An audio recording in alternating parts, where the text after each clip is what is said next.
and officially welcome you all to the 2025 Pre-General Assembly Learning.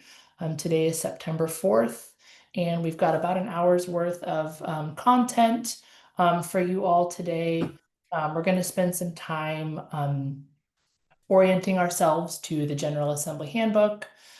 We have Johanna Brown, the Associate Director of Secondary Science from OSPI, coming to us to share about climate change education, and Daniel Longhofer, our WSSDA accounting analyst, here with us to talk about school apportionment payments, two specific topics that relate to legislative position proposals that are new in nature, proposed at the 2025 General Assembly.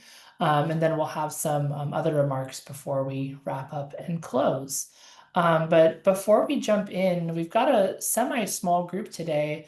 Would love if you all might take a second and just introduce yourself, share who you are, what school board you're from, and if you're willing, how many General Assemblies you've participated in at WSSDA.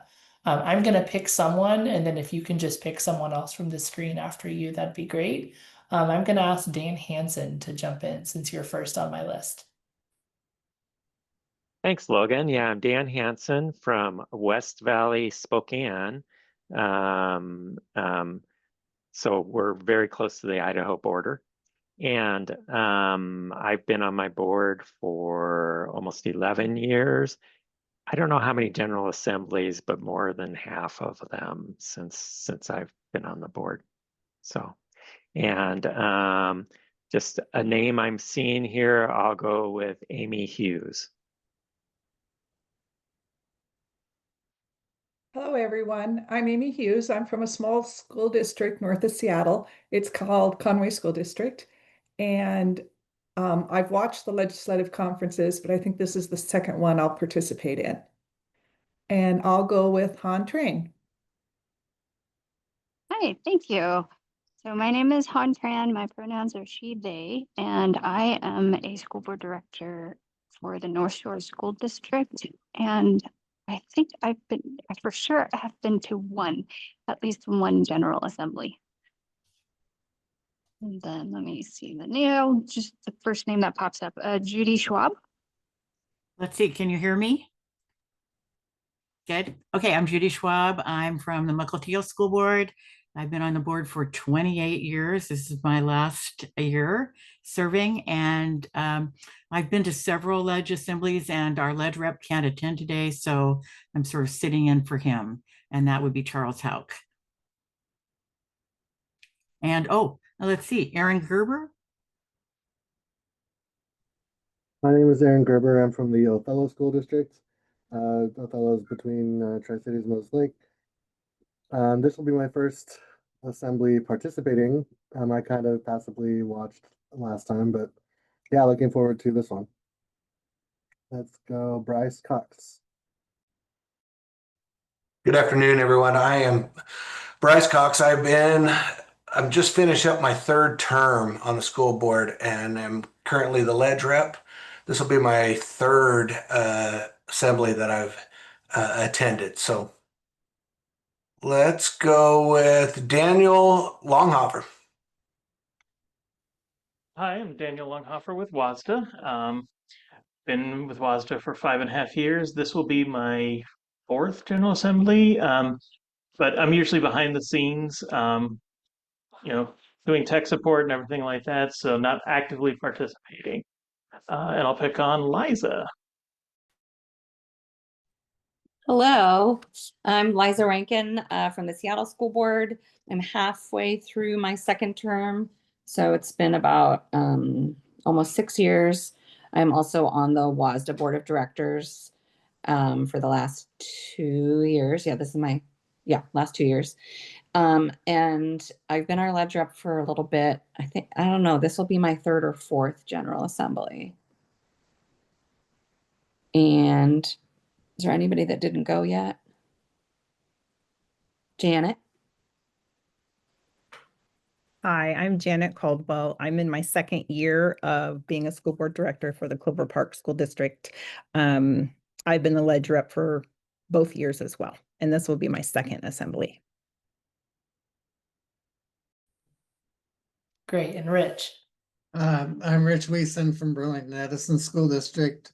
I've gone to about 5 General Assemblies.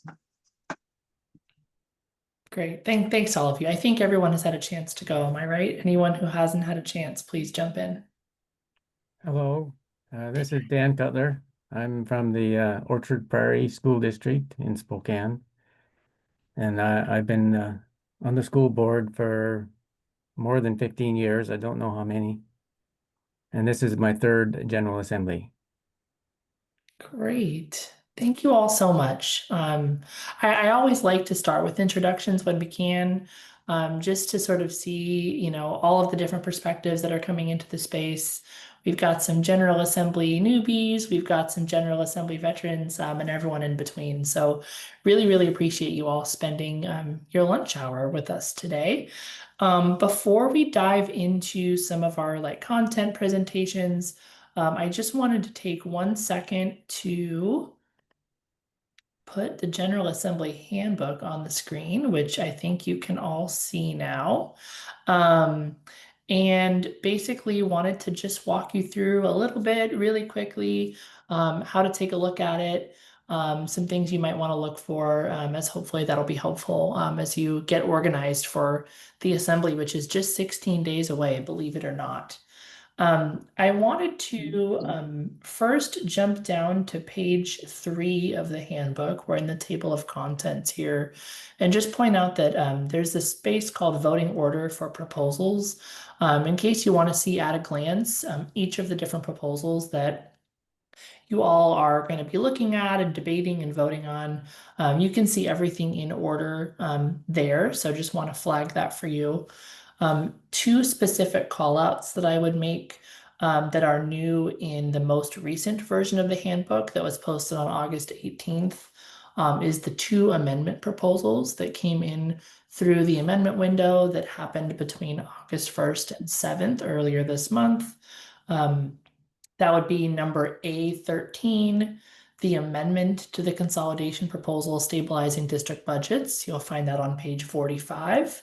And then also A25, that is the amendment to the amendment proposal on routes to professional certification. Just wanted to call those both out for you as well. Additionally, starting on page 5, you will find the rules of procedure. Would encourage all voting delegates to read through those and familiarize yourself with them ahead of the assembly, and let us know if you have questions there. And then want to sort of flag for you that each of our proposals has an icon on the front, with hopes to just make the handbook easy to follow, with the green box being for permanent positions, which reflect core beliefs and values, the yellow box being for legislative positions, which are sort of actions directed towards the state legislature or Congress at the federal level, or emergency proposals. The purple box, to which none have come in at this point in time. And then I'm also just going to give you a scroll down until I find one that fits on one page. Here we go. To just give you a quick rundown of how you might want to take a look at the proposals. Essentially, what we're trying to do for you all is make this as easy as possible to follow. So you can see the district that submitted each proposal, the recommendation that comes from the WSSDA committee that sort of received the proposal from members. That would be either the legislative or resolutions committees, or the WSSDA board of directors in the case of bylaw changes. These committees are made up of folks that you all elect, and are representative of every director area from across the state. And you are not voting on the committee's recommendation, but voting on how you all as a board feel about the proposal in front of you. An important context for you on the right-hand side of each of the pages, you'll see rationale statements. The first always from the proposing district or districts, with the second a rationale coming from the committee itself, that sort of backs up why they recommend a do pass or a do not pass on any particular proposal. So just wanted to take a second and just orient you to some of those pieces. of the handbook before we get started. Hopefully that is helpful for you. Any questions on how to read the handbook before we dive into our first policy presentation?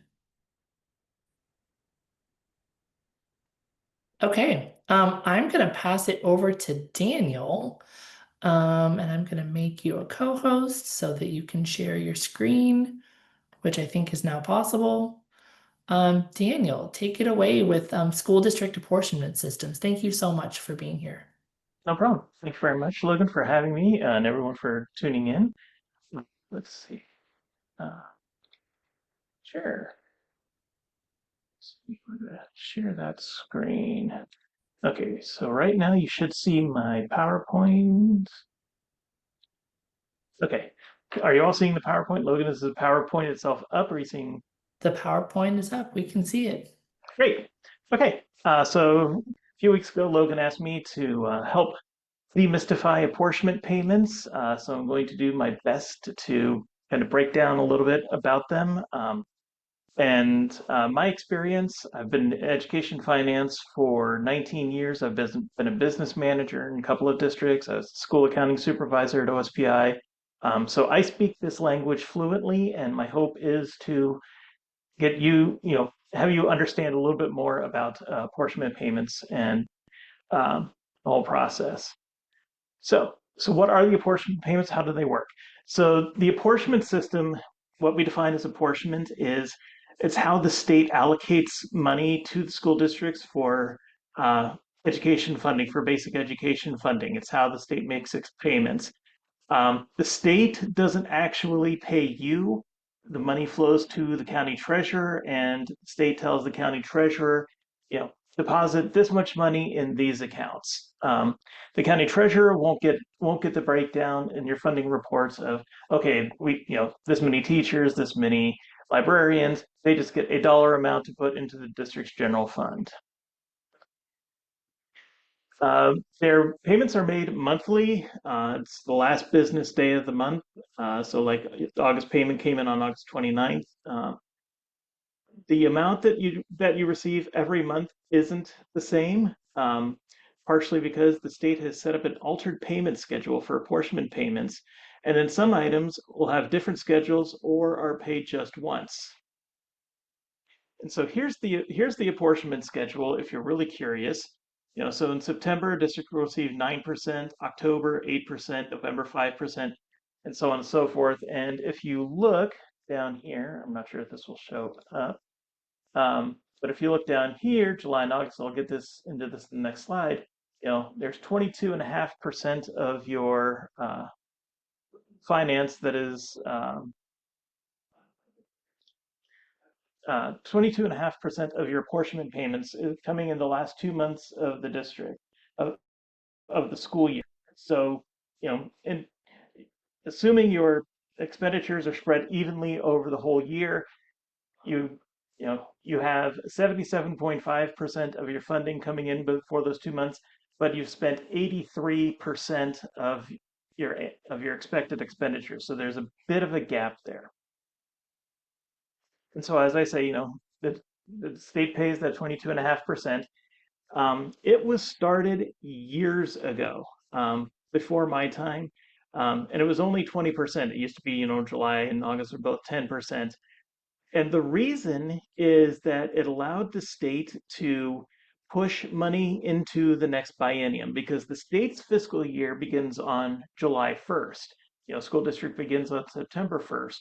So as a budget saving move, they started pushing some of that money into the next fiscal year because then they can say, okay, these 2 months, that's in the next biennium. We don't have to worry about it now. You're still owed the same amount, but it's just been it's a budget trick on behalf of the legislature as to why they did it. And they moved to the 22.5% this time because, or recently, just because of, continued funding problems at the state itself. And November and May were presumably chosen because those months followed your local property tax collection due dates. So, property taxes are due April, but you can split it up April and October. So the following month, the state basically cuts it down. Go back a slide. 5% in November, 5% in May, and then the 6% in June was basically another part of that whole budget saving, trick that they tried to do for school districts. And if anyone has any questions, please feel free to raise your hand or put it in the chat or something, and we'll see if I can hear your questions answered. So some exceptions for apportionment payments. So this schedule is for your basic education, your special education, most of your special education, I should say, learning assistance program, bilingual, highly capable. But there are many exceptions. So grant money, you have to spend the money first, then you claim it through a grant claiming system, and then the state goes to the feds, gets the money, and then they pay you. It's part of the money that flows into your district. Food service claims are also the same. You only get money based on meals you actually serve in a given month. Levy equalization, or LEA, has its own schedule, and so if you don't have a levy, you don't get LEA, so you wouldn't get any for that calendar year. And I don't have the percentages right in front of me, but it's an entirely different schedule. Special education safety net. So these are the dollars that come in for your high cost needs special ed students. The ones that you have to spend $50,000-$60,000 a year on specialized services for them because that's what their IEP calls for. That money currently is only paid in August, so it comes in the last. So it's another part of the cost that you have to front fund until you get your special education safety net funding. National board bonus for teachers is paid in July. So it comes in 1 month before the end of the fiscal year. So a lot of districts will use that money then to pay the national board bonuses to their teachers on their August check. Some do it differently than that, and basically they front fund it themselves. Nothing exceptionally wrong with that. Can be done, but just know that your district won't receive the money for it until the July apportionment. And then school bus depreciation payments, when you get your money for yellow buses, that's also paid in August. And what's difficult about that one is, when you buy your bus, when you buy your buses, you want them to be ready to go, purchased, on site, inspected, all that, and ready to go for day one of the school year. Well, if you're not getting the money until August 31st, the bus companies want their money when you pick up the bus. So having access to funding before that is important. So it can be a cash flow issue, but most districts, it's not a huge one. Most districts solve it.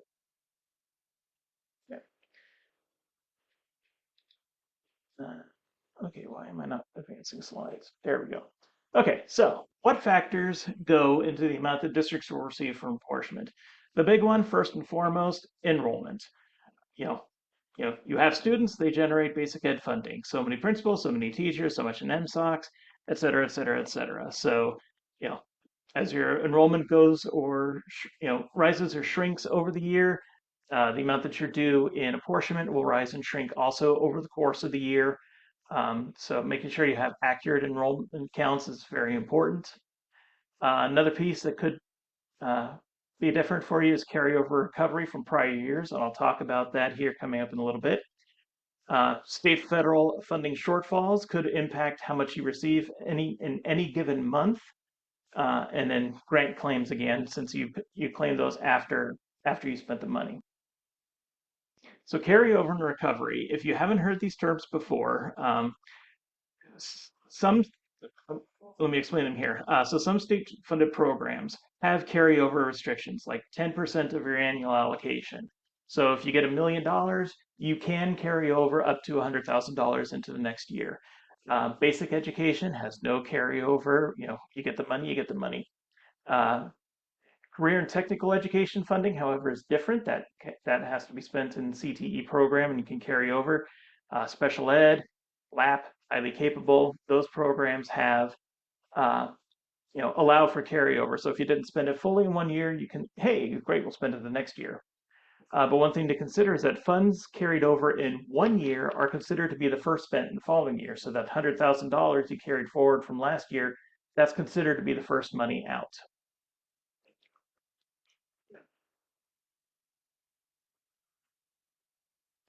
So if a district doesn't spend enough in a given program, it could have funds recovered during the following fiscal year. And why is it the following fiscal year? Because your financial statements are not due to OSPI in final form until mid-November. And then it takes time to take all that data, put it into a format that can be used, and then they evaluate and say, okay, how did they spend versus how were they allocated? And it's done in January. And another reason why it's done in January is that is when when funding gets trued up to your enrollment. So for the first 4 months of the fiscal year, September, October, November, December, your district is funded based on your budgeted enrollment. And then starting in January, it goes then based on your actual uh, enrollment to date. Um, and so that's also the month that carryover recovery is done.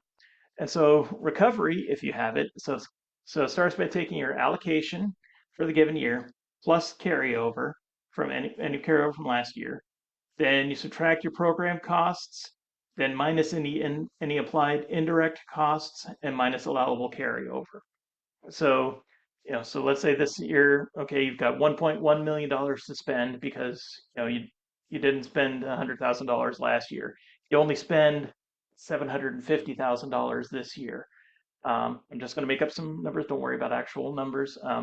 So when they look at the end of the year, they'll say, okay, they spent 750,000. Take off 100,000 because that was last year's. Left with $650,000. Let's call it, 10. Let's call it another 10% carryover. So that's $100,000 you can carry over. So now they say, okay, expenditures plus carryover is 750,000, and then let's say $50,000 for indirects because it makes my mental math easier. So $800,000 of allowable program expenditures plus carryover. You were given $1 million to play with. So we're going to take back $200,000 next January. It doesn't happen on that scale very often, but it can happen. And if and when it does happen, it just means that your district will get less funding for a given program for January. And there have been times where some districts don't receive any allocation in a specific program for a couple of months because the level of recovery was that big compared to compared to the allocation and apportionment schedule. So the district's business office has access to a couple of tools that OSPI has designed to start running carryover and recovery. So this is something that they should be looking at. First version comes out, I believe, in April. So if they're not doing their own tool, OSPI's tools available beginning in April, to start looking at, okay, how are we doing versus how are we doing for the year versus our allocation. So do we think we might have to bump up spending? Are we going to have recovery issues or carryover provisions? So there are tools out there for your district to use. They're making the decisions behind the scenes a lot of time, about ways to make sure that they minimize any recovery.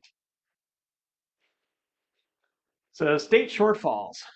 So like your district's budget, the state must remain within appropriated amounts at the end of the fiscal year. If the appropriation isn't full enough to fully pay for a month or two, then the state will short that payment, but they will make it up in July, the new fiscal year. So it's happened this year. It happened with transition to kindergarten for 2 months, I believe it was. And it just sometimes happened like basic ed. Final numbers come in even with the extended budgets or supplemental budgets, and just okay, we're X dollars short, and they will allocate to districts enough to hit that funding level, and then whatever else, whatever's not funded basically gets funded the next year. So you get it in July, it goes into their calculations as to how much they can spend for that next year. They're usually pretty good about communicating this, but sometimes it's not until like a month or two in advance. Um, it hasn't usually been too big of a dollar amount, but I'm not saying it can't be. Maybe there was a huge bump in enrollment that they weren't expecting, and all of a sudden they've got to short everyone's apportionment payments by 10% of what you were expecting. So can become a cash flow issue for districts, but it's just the state has to remain within their budget, their appropriated levels. They cannot exceed it. There was one incident during, I think it was during the Great Recession, where the level was kind of so big that they had to short districts money in June. So June 30th payments were cut drastically short, but then they made a new payment July 1st. So it was an exception that for getting your money at the end of the month. So districts really had to scramble that time to find the funding to be able to pay for their June bills. But generally, if they have to short, it shows up at the end of July. But once it did happen, that because of the magnitude, they've just paid July 1st.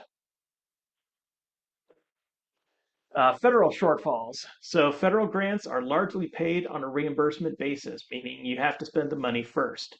You spend the money, you claim in the grant system, state claims from the feds, and everyone gets their money. Normally, great system works out well. But this is true as long as federal appropriations don't run out and are funded. We all remember the, various declarations earlier in this year that, oh, they're not going to fund this, or, oh, they're not going to send out this money.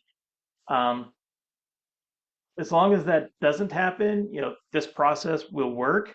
And but if the state, if the feds ever do say, okay, we're going to cut the appropriation or we're not going to fund it, then then you still have to spend the money, but you can't, you just won't get the reimbursements through the feds. Now, some of you may be wondering, well, can we just claim in advance then, claim all the money we're due? Yes, with a big but. The big but is federal cash flow rules generally require that money goes out within 3 days of it reaching your district. If not, and that's why it's done on reimbursement basis, by the way, because you've spent the money, so your money's gone out. So the federal money that comes in to reimburse you, meets that cash, the cash requirements. And the other is interest. If you earn interest on federal dollars that you claimed early, that part of that has to be paid back to the feds. Doesn't happen very often because almost every grant out there is paid on a reimbursement basis from the feds. So cash flow is the cash flow requirement is usually not a big problem. Okay, so now some claims about, some of the myths about apportionment funding that you may have heard. So the first one is the claim that the legislature is not fully funding education. So when the court accepted the funding formula as it was finalized in 2017, 2018, they agreed that met the definition of full funding. So is the legislature fully funding education? Yes, within this narrow scope. So the values are based on the proposals outlined in the Quality Education Council, originally enacted in Substitute House Bill 2776, and updated since then. But that is the legislature saying, hey, this meets fully funded. The court said, okay, we agree, that meets fully funded. Legislature met that goal. Court said, great, you are fully funded. So again, here, within that limited framing, yes, the legislature is fully funding education, but it's not adequately funding education, though. And we see that by levy needs, class size issues, everything like that. So, just remember that there's a difference between full and adequate funding. The legislature is fully funding, it's just not adequately funding. So funding, equity versus equality. So the funding formula generates funding factors equally. So an elementary student in Tenino, and yes, that's how we locals will sometimes spell Tenino, they generate the same staff as one in Seattle. 1.88 principals per prototypical uh, high school. Class size of 17 for K through 3. you know. So in that sense, everyone gets funded equally. Everyone gets the same amount. But then regionalization provides that additional funding for districts with a higher cost of living, as much as 18%. So all of a sudden now, the equity issue, some people could argue that, oh, it's still equitable because, it costs us more to do this. It costs us more because we have to pay our teachers more because of the cost of living here. It's not equal funding. Whether it's equitable or not depends on your perspective. I've worked in small districts that get regionalization, and I just have to say, wham. Um, you know, um, that it's not viewed as equitable by some of the smaller districts. And then the smallest districts receive additional staff to make up for shortfalls in the funding formula. Like Logan had a question about this last week. So, for example, I think it was Shaw Island that I used. 5 students. They generate like a third of a teacher. Now, you're not going to be able to hire a third of a teacher to instruct your kids for a full school year. So the legislature has these funding formulas that say, okay, we will give you additional students to meet, so that way you can actually hire enough staff without having to resort to local levies. And when we say small districts, we're talking the smallest districts. Under 75, under 100, some even under 300. There's different factors. So and it's districts generally, not schools. So even if you've got one school that only has 50 kids, and all your other schools have 300 kids, now that one school doesn't generate small school funding, generally speaking. And of course, there's an exception to that, like there's an exception to everything else. Equity versus equality, part 2, levies. All districts use the same levy formulas except for Seattle. Congratulations, Liza, you're special. They get higher per pupil amounts than every other district out there. And so the caps are based, the levy cap is based on per student amounts, which for all districts except for Seattle, it's the same per student cap or levy rate of $2.50 per $1,000 of assessed value. And so the per student amount of final levies vary widely as a result. So, definitely equality, in theory, everyone has access, has equal access to the same levy formulas. It's just, actual application varies widely, and some districts can only generate a few $100s of levy per student because, that's just the way the funding formula works. The state does offer levy equalization, LEA, to provide some equity for districts who can't generate as large a levy per pupil terms. But it does not bring up districts to the levy per pupil cap. Levy cap this year, don't remember the exact number, I should have looked this up. Ballpark, $3,000 per student, probably way less than that, but just, $3,000 per student. Levy equalization, it looks at comparing your per student amount for a levy of $1.50 per thousand to a LEA cap of $1,800 per student. So it's not close to the LEA cap, and it only looks at a levy of $1.50 instead of a levy of $2.50. So it makes up some of the difference, but nowhere near enough. And finally, levy per pupil caps are increasing faster than LEA. They have been in the past because of different measurements and different inflationary factors. So, the idea of LEA helping to stabilize and provide equity has just disappeared over the years. And that was all my slides. So if anyone has any questions, Logan, do we see any questions in chat or? Thanks, Daniel, so much. No questions as of now, but anyone who might have a question, feel free to unmute and let us know.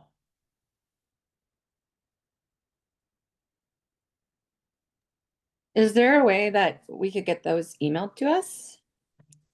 Those slides? Yeah. Absolutely. Thank you so much. Okay, Daniel, that was so helpful for everyone on the call in the context of the number of position proposals and items that y'all will be considering that impact or directly mention funding or the funding system in general, specifically apportion payments. Thought it would be really good to have Daniel come on today and give us that explainer. So Daniel, thank you so much. Really appreciate it. You all will have a little bit less time with us than you originally thought. I was able to connect with our OSPI presenter, and they had the wrong date for today's webinar.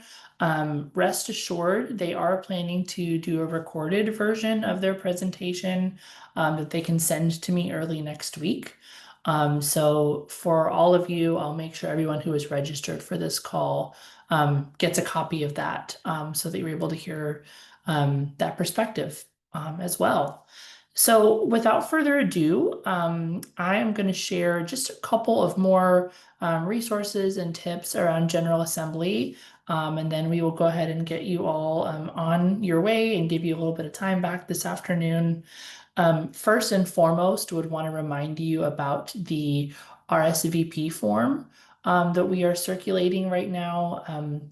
In terms of what you might be used to as registering a voting delegate for General Assembly, we are choosing to go a little bit different of a route this year and instead just ask that districts RSVP to us and let us know that you're intending on participating.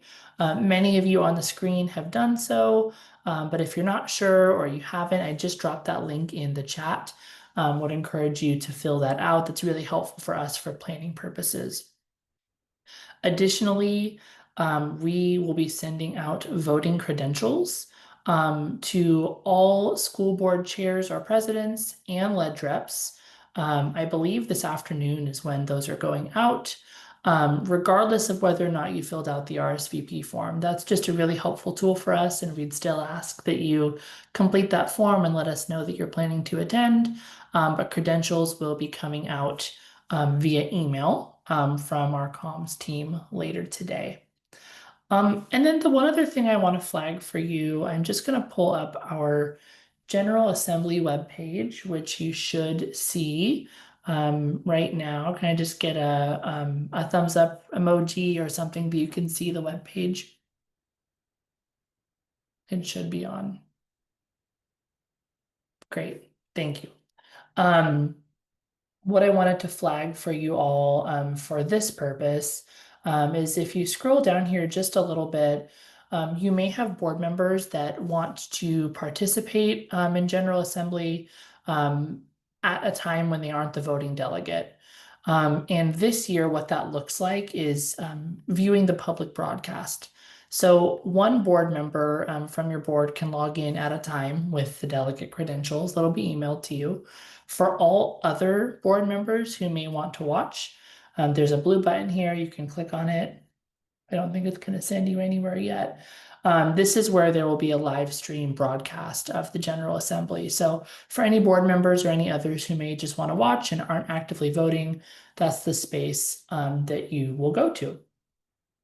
And then also more information will be coming out with delegate credentials, but I would also just flag there's a whole bunch of information here on the website about how voting delegates can get into the General Assembly platform, sort of how it all works, the email address for our help desk, and all of those types of things. There's plenty of information here on our General Assembly website, so just wanted to throw that out for you one more time.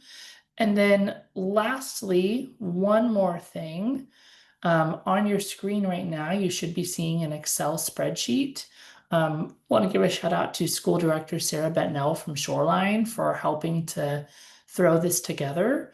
But this is a tool that we are helping to amplify this year, that board voting delegates can use should you want to gather perspective from your fellow board colleagues as to how you as a board might vote on any given proposal at General Assembly. What you can see here in order of voting order in the handbook is each of the proposals that will be up for debate and vote.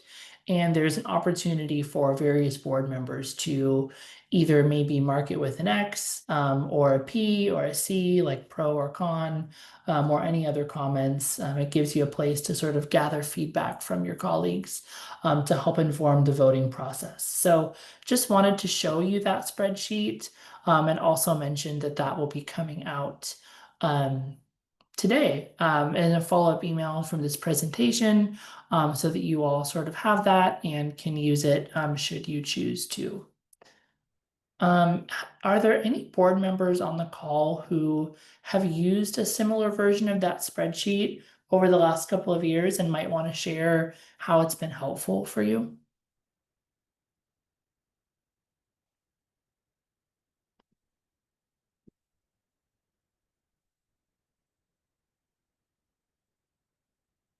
All right, no worries if no one wants to jump in. We have received many requests over the last couple of weeks for something like this yet again, so really hoping that it's a good resource for all of you. I did get one question in the chat just about the public broadcast page and would just sort of respond and say any person who's not a voting delegate of a school board can use the public broadcast to watch the General Assembly. So that is there for anyone. Anyone who's viewing from that page will not have the ability to participate in any way, purely just watching a live stream for the event. And Dan, glad to know that you'll use the spreadsheet this year. Hope it's really helpful for you and for anyone who's planning on using it. If you have any feedback or just experience from using it that would be helpful for us to know, please don't hesitate to just send me an email and share, or if there's other resources that could be helpful for you similarly in future years. All right, y'all. It is 12:46. And oh, Daniel, you got something to throw in. Jump in. Yeah, so it's not related to General Assembly, but it is related to annual conference. So remember, if you haven't already registered for annual conference, early bird pricing expires, I believe, on the 26th. So after that, early bird pricing goes away. And the big question still is about sales tax. And after October 1st, the Department of Revenue just issued new guidance. I haven't had the chance to read it yet, so so take this with a grain of salt. There is a possibility that if you sign up after October 1st to attend annual conference, you may have to pay the sales tax rate. Again, we're not sure exactly if that's the case. I haven't read the interim guidance, but it's another reason to sign up early and save money on early bird pricing and save money without having to pay the sales tax. Thanks, Daniel. Appreciate the update. Okay. Hope everyone has a lovely rest of your day, rest of your week. Please remember, in case you're interested in attending, next week is General Assembly Caucus Week. There are 4 different WSSDA caucuses that'll be holding meetings. On Monday, September 8th at 5 o'clock, the School Directors of Color Caucus will be gathering. On Tuesday, September 9th at noon, the Small Schools Forum will get together. Wednesday, September 10th at noon, the Equity and Access Caucus will get together. And finally, on Thursday, September 11th at 5 p.m., the Large Schools Caucus will get together. So if any of those dates or meetings are interesting to you, please feel free to register. Those links have been sent out in various member updates over the last couple of weeks. I'm also dropping those in the chat right now for anyone who might just want some easy access.